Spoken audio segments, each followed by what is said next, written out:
হামজা চৌধুরী বর্তমানে বাংলাদেশের ফুটবলের জগতে বর্তমানে যে বাংলাদেশ আমাদের জাতীয় দল এই ফুটবলে অন্যতম এক আলোচিত নাম হচ্ছে হামজা চৌধুরী, যিনি ব্রিটিশ বংশোদ্ভূত ও বাংলাদেশি।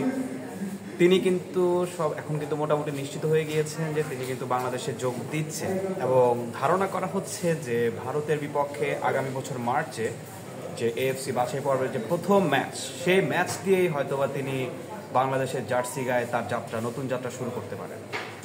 সেই জায়গা থেকে এখন হামজা চৌধুরী দলে আসার পর অনেক কিছুই কিন্তু বাংলাদেশের চেঞ্জ হয়ে গিয়েছে এবং বাংলাদেশের মার্কেট ভ্যালু, এছাড়া বর্তমানে এশিয়াতে বাংলাদেশের যে অবস্থান সব কিছু কিন্তু অনেকটা চেঞ্জ হয়ে গিয়েছে।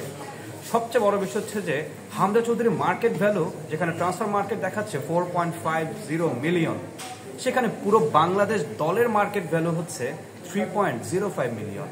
অর্থাৎ বাংলাদেশ দলের মার্কেট ভ্যালু থেকেও হামজা চৌধুরী তার মার্কেট ভ্যালু 1.5 মিলিয়ন বেশি।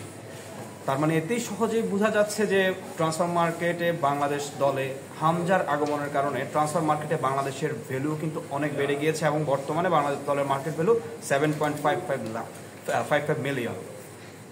এই কারণেই বর্তমানে কিন্তু ভারত, যেটা আগে দক্ষিণ এশিয়াতে মোটামুটি সবচেয়ে বেশি দামি ক্লাব ছিল 5.88 মিলিয়নের, সেটা কিন্তু এখন আর নেই। সেই জায়গাতে এখন বাংলাদেশ হয়ে গিয়েছে 7.55 মিলিয়নের একটা দল। তো সেই জায়গা থেকে আসলে ট্রান্সফার মার্কেটে এই একটা প্লেয়ারের কারণে পুরো বাংলাদেশ দলের রূপটাই চেঞ্জ হয়ে গিয়েছে। এবং এটা ছাড়াও বাংলাদেশ দল এখন কিন্তু চেষ্টা করছে যে দেশের বাহিরে আরও যে সমস্ত বাঙালি খেলোয়াড়রা আছে যারা বিভিন্ন ক্লাবের সাথে জড়িত আছে, তাদেরকে কিন্তু আসলে এখন বাংলাদেশ দলে আনার জন্য তারা সর্বাত্মক চেষ্টা করছে। আর রিসেন্টলি কিন্তু জানা গিয়েছে যে সুইডিশ প্রবাসী দুই ভাই, তারা কিন্তু যমজ এবং তারা দুজনই কিন্তু আসলে বাংলাদেশে খেলার জন্য খুবই উন্মুখ এবং তারা বাংলাদেশের পাসপোর্টও রেডি করে ফেলেছে এবং সবকিছু ঠিকঠাক থাকলে হয়তো তারা দুজনও হয়তো বা বাংলাদেশে ব্যাক করতে পারে।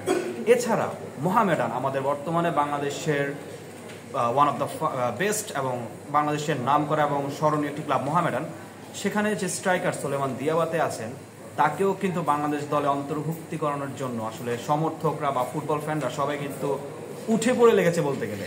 এক কথায় বলতে গেলে সেই বাংলাদেশ, আগে আমরা যে শেষ বাংলাদেশটাকে দেখলাম যারা মালদ্বীপের বিপক্ষে খেললো, তবে এই বাংলাদেশ, দুটো বাংলাদেশকে যদি আমরা একটু তুলনা করি, ফার অনেক ডিফারেন্ট। এবং সেই জায়গা থেকে ট্রান্সফার মার্কেটের ভ্যালুতে এখন বাংলাদেশ কিন্তু দক্ষিণ এশিয়াতেও অনেকটা এগিয়েছে এবং দক্ষিণ এশিয়াতে বর্তমানে ট্রান্সফার মার্কেটে তারা 19 নম্বরে আছে। সর্বোপরি বলতে হবে যে এক হামজা চৌধুরী পাল্টে দিল পুরো বাংলাদেশের।